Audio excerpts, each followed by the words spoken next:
स्वागत है आपका हमारे चैनल द स्क्रीमिंग स्टोरीज में। तो आज का एपिसोड शुरू करते हैं। रहस्य की खोज। कमरे में घुसते ही अंगद बिस्तर पर गिर गया था।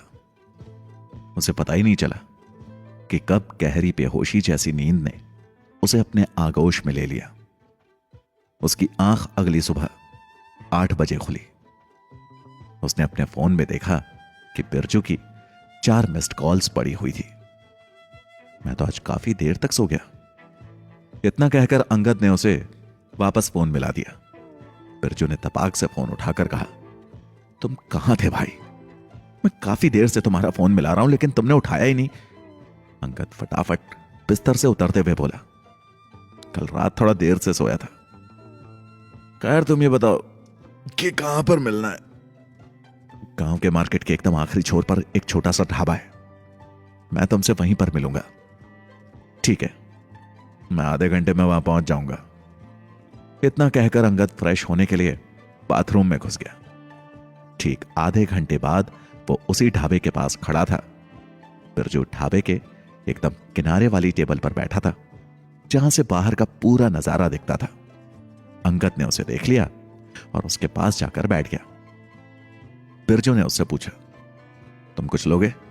चाय वगैरह? हाँ ठीक है, एक एक चाय मंगवा लो और साथ में 2 ऑमलेट मंगवा लेना, बड़ी भूख लगी है। लेकिन 2 क्यों? मैं अंडा नहीं खाता।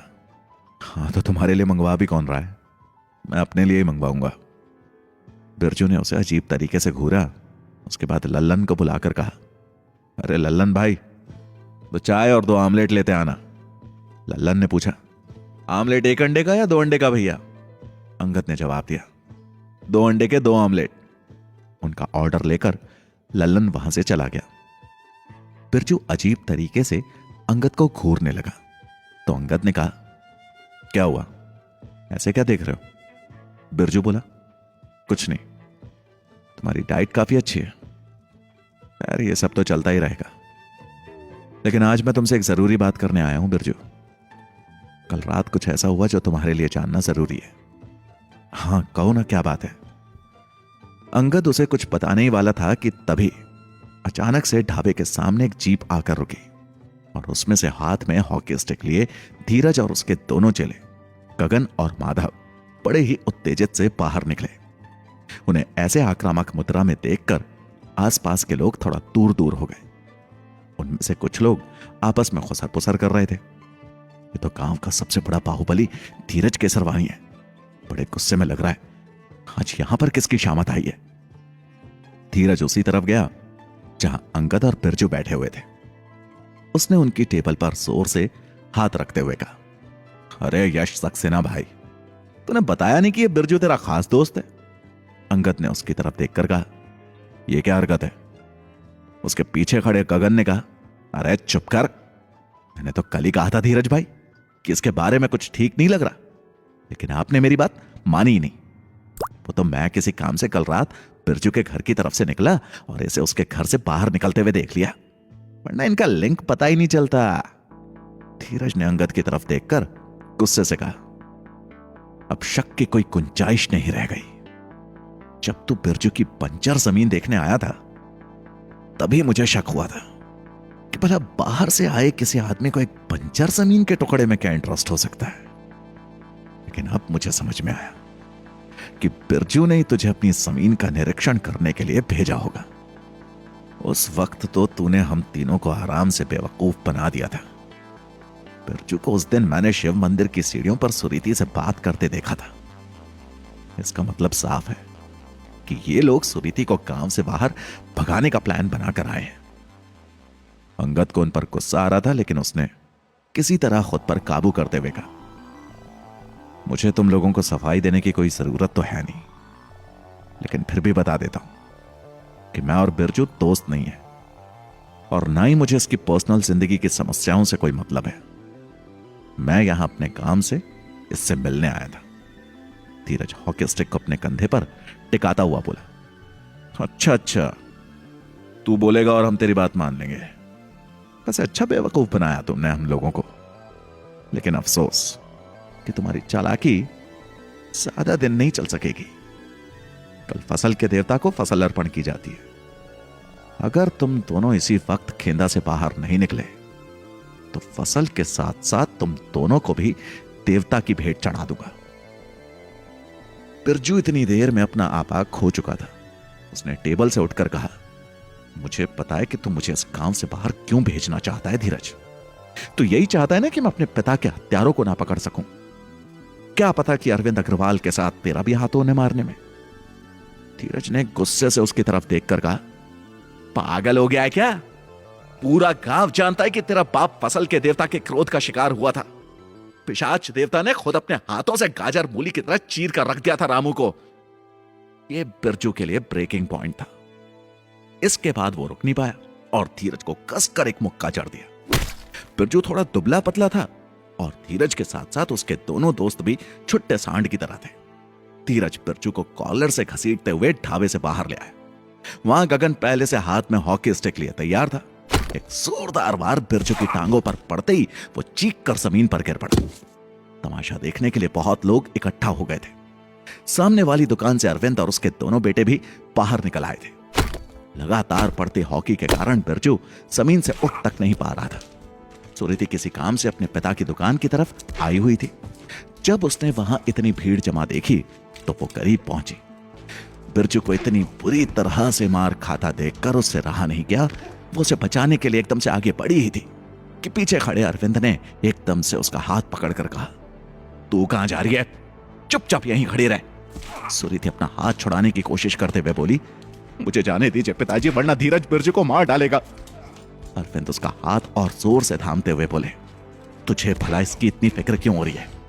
चुपचाप यहीं खड़ी रहे, वरना मुझसे बुरा कोई नहीं होगा। वहीं दूसरी तरफ खड़ा अंगद बड़बड़ाया, ये मूर्ख मेरा समय खराब कर रहे हैं, इन्हें रोकना होगा। उनकी तरफ बढ़ा ही था कि लल्लन ने उसे रोकते हुए कहा, अरे कहां जा रहे हैं साहब, ये लोग बहुत खतरनाक है।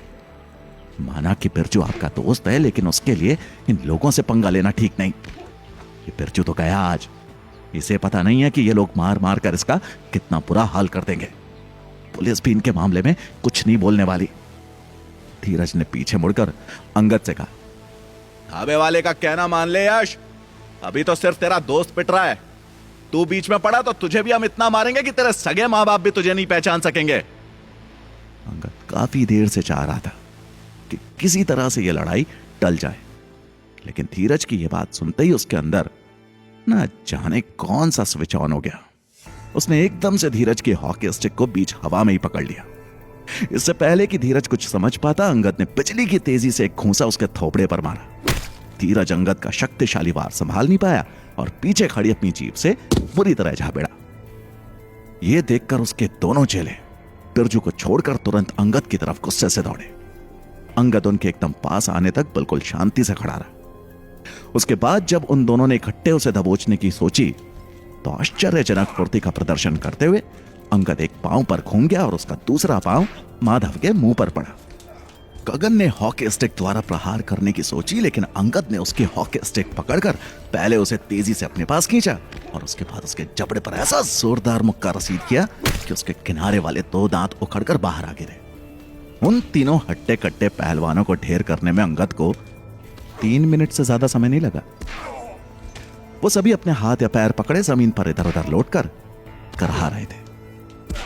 सारे गांव के साथ साथ अरविंद, उनके दोनों बेटे और सुरीति भी मुंह फाड़े अंगद को देख रहे थे।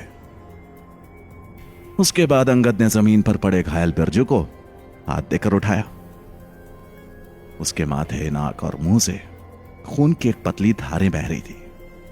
अंगद ने उससे पूछा, तुम चलने फिरने लायक हालत में हो ना? बिरजू ने हल्के से सर हिलाकर कहा, तुमने इन लोगों को ढेर कर दिया, वो भी अकेले। इससे पहले कि अंगद कुछ कहता, पुलिस की जीप वहां आ खड़ी हुई।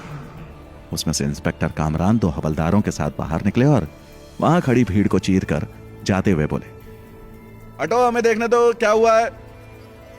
जब उन्होंने जाकर देखा कि धीरज और उसके दोनों चेले बुरी तरह से घायल जमीन पर पड़े और सामने अंगद और बिरजू दोनों खड़े हुए, तो उसने निर्णय लेने में बिल्कुल भी देर नहीं लगाई।